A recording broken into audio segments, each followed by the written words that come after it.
Good afternoon. Thanks for joining us for DC News Now at 5. I'm Chris Flanagan in today for Mark Hall. We begin this afternoon with live team coverage of a mass shooting in Northwest DC. DC News Now's Daniel Hamburg and Leonard Fleming have been on scene all afternoon. Now, DC police say 5 men were shot along O Street. 2 of them were killed. The gunmen remain on the loose at this hour. We begin today with Daniel, who is first on scene today. And Daniel, the crime scene there remains very active at this hour. Yeah, Chris, O Street, where this happened, right toward North Capitol Street, is still completely blocked off from when this shooting happened just before 1 o'clock this afternoon. Now, police say a small black SUV was going south on North Capitol Street when it turned right onto O Street and stopped. Police say 2 shooters got out, shot 5 adult black men, got back in the car, and drove west onto O Street. This happened right outside a senior citizen's home where the 5 men were outside of. When police arrived, they found 2 men dead on the street and say the other 3 walked into nearby hospital. It turns out U.S. Marshals witnessed the shooting, which should be helpful in the investigation. Police found a lot of shell casings on the street. I talked with a man named Glenn who works in a nearby building with 80 other artists. He says he heard what he thought sounded like a loud pounding at least 20 times. Police believe it could be drug-related. We see it all the time. We can see these young people down there sitting in their little groups all hours of the day, going up to cars. It's crazy that if they know this, then why aren't they handling that? We're trying to be as resourceful as we possibly can to put our officers and our detectives and our specialized units where the crime is.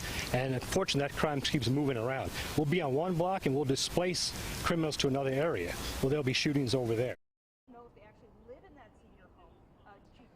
Now, police say those 3 victims who were shot and survived, they are at area hospitals. They're not sure exactly what their condition is, but they don't believe they are in critical condition. If you have any surveillance video or you happen to witness this shooting, you are asked to call MPD. We're live in Northwest D.C. Daniel Hamburg, DC News Now. Daniel, thanks. We have multiple crews on scene gathering information right now along O Street. Let's get out to our Leonard Fleming. Leonard, you were the first reporter to confirm the shooting, and you've been talking to your police sources all afternoon about the department's struggle to control crime in this area.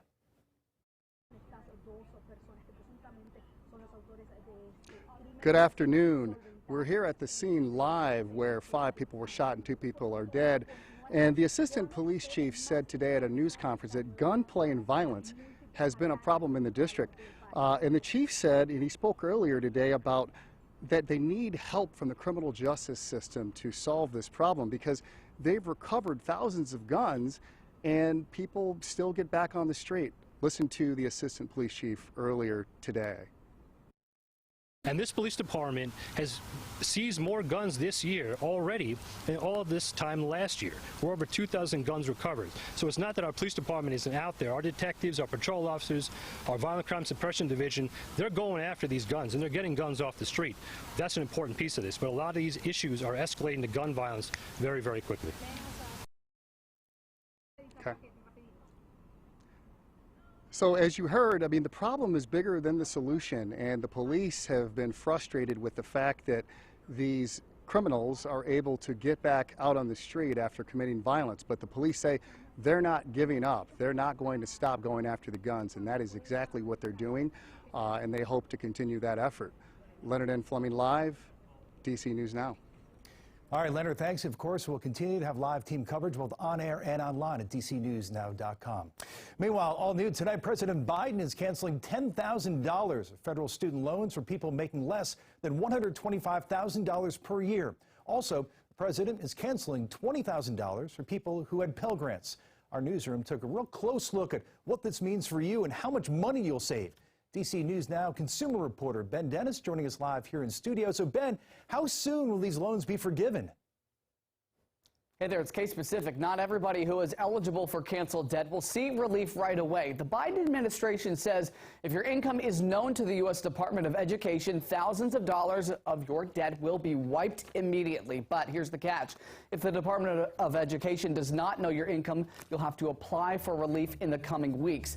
This is how you'll be alerted when to apply. The feds say sign up for an email alert here, www.ed.gov/subscriptions. It's there where you can Sign up for an email alert to apply. Now, the Biden administration says they're also dropping the cap on monthly payments from 10% of your monthly income to 5%. So this could save you money every month. But while this change allows borrowers to pay less monthly come January, the 5% cap won't change how much you'll pay overall. So if you can pay more than required, you'll be on the way to get rid of your debt faster. You may also be asking tonight, what about people who have consolidated their federal loans privately? What about people who paid off their federal loans already? Well, President Biden was asked that last question directly at the White House just after announcing the debt cancellation, but the president deflected. Take a listen. Thank you. Mr. President, is this unfair to people who paid their student loans or chose not to take out loans? Is it fair to people who, in fact, do not own multi-billion-dollar businesses if they see one of these guys give them all a tax raise? Is that fair? What do you think? And other news from the president. Loans will be forgiven for borrowers who have paid for over 10 years, but you must have less than $12,000 on your balance. Also, public service workers for federal, state, local, and tribal governments, as well as employees from nonprofits. They could have all their federal debt canceled. Paying for 10 years is also required there. And there's a Halloween deadline to apply for this. Now, later in our newscast, we will have more broader coverage from our D.C. Bureau, as well as politicians who are reacting. But for now, we're in the studio. Ben Dennis, D.C. News Now. All right, Ben, thanks. Big news there for a lot of college grads. Meanwhile, here's more information from educationdata.org. The website breaks down the numbers by each state. $6.5 billion of the total debt is from people living here in Washington, D.C. West Virginia, second lowest at about $7 billion. Maryland skyrockets to nearly $40 billion, and Virginia ranks highest at $42.4 billion in student loan debt. And developing now, D.C. police also investigating another shooting, this one a double shooting in Northwest near the intersection of 3rd Street and Florida Ave. According to police, there were two victims, a man and a woman. The man, we're told, did not survive. He's a 25-year-old man from Virginia. The woman was taken to the hospital with non-life-threatening injuries. A 19-year-old from Fairfax County is facing 2 decades behind bars. Zachary Burkhardt was convicted of manslaughter in the shooting deaths of 2 teenagers. And the top prosecutor in Virginia's largest county says the gun he used should never have existed. Burkhardt used a ghost gun. Prosecutors say he bought the parts needed to make it. Fairfax County Commonwealth's attorney Steve Toscano says he's fighting for stronger laws surrounding untraceable guns. He said he helped write a bill that would have made it a crime in the Commonwealth to carry a gun that had its serial number scratched off, but it failed in Richmond. Now, the whole reason to have that type of gun is to commit crimes. So there is a crime gun like that should not be on our street. Common sense gun laws like that would give prosecutors more tools in our toolbox is really what we need here. The war of words between Toscano and the governor continued Tuesday. Toscano put out a video on social media criticizing the Republican governor for being, quote, too busy running for president to discuss safety in Virginia. Governor Youngkin has not announced any run for the White House. Prince George's County fire officials say 2 people are in the hospital right now after a crash in the Delphi area. It happened early this morning. The car crashed down a 40-foot ravine. This is seen from the Prince George's fire crew. It happened at the intersection of New Hampshire Avenue and Piney Branch Road. That's right near a branch of the Anacostia River and Northwest Branch Trail.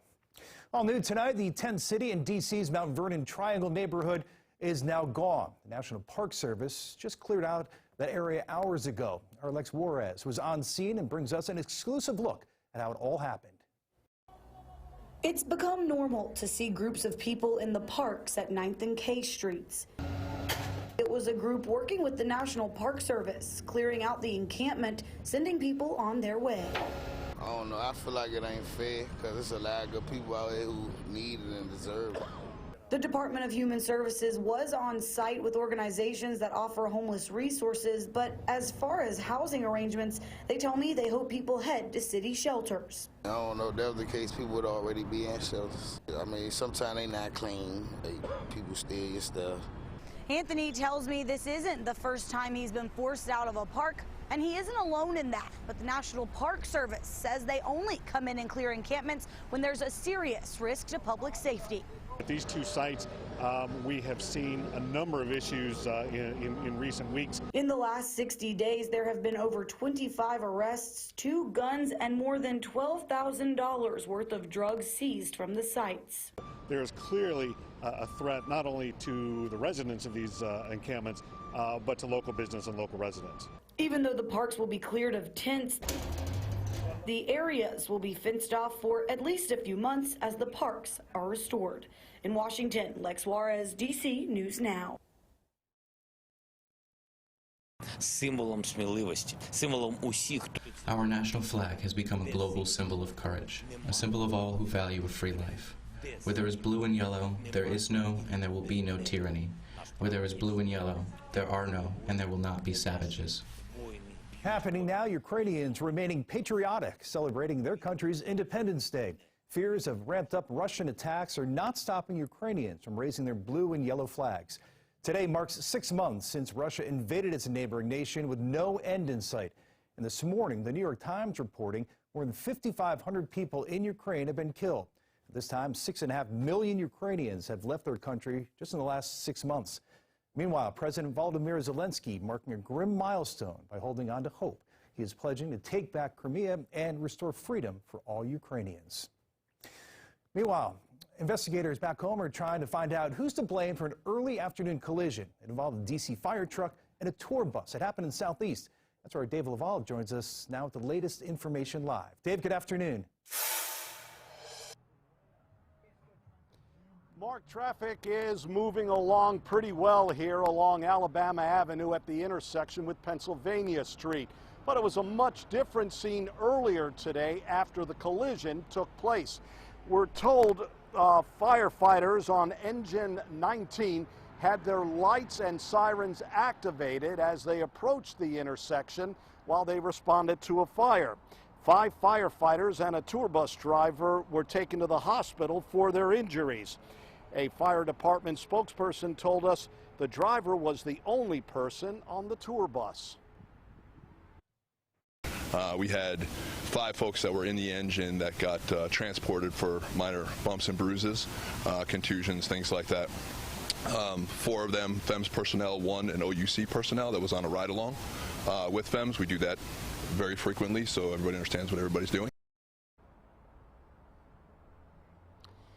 And again, firefighters stress that, or rather I should say a fire department spokesperson stressed that firefighters had their sirens and lights activated when they approached the intersection at the time of the collision. Investigators are still trying to find out who's to blame. Live in Southeast, Dave Laval, DC News Now. All right, Dave, thanks. Let's now get a first check in the forecast with meteorologist Damon Matson. Damon, a lot of sunshine today, also getting a bit warmer. Yeah, exactly right. It seems like we're just going to be trending in that upward direction with those temperatures here over the next few days. And this afternoon was no exception as we have those readings out there, mostly in the middle to upper 80s, up and down the entire East Coast, including the DMV and much of the 4-state region. Not a lot of cooler air back to the west either, as we are continuing to see those 80s back toward the Great Lakes. But as far as it goes, we have not seen much of a change with those dew points overall. We are hanging out in the 50s and 60s. It's still staying fairly comfortable for now, but that's going to be changing.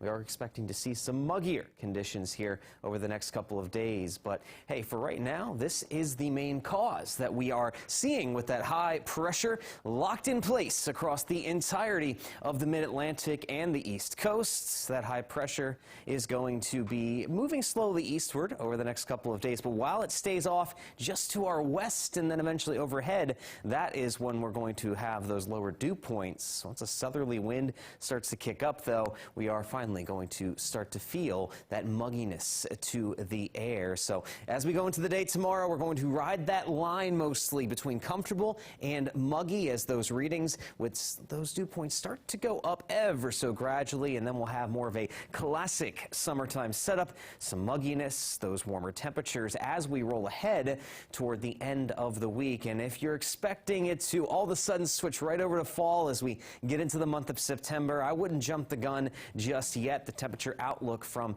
the Climate Prediction Center still favors warmer temperatures across much of the region as we go into those first few days of September. But hey, it bears watching as we move ahead here. As long as we keep those warm temperatures around, there is going to be a change at some point, and we'll have to see if that comes in the near future or if we'll have to wait a little while longer for some cooler air.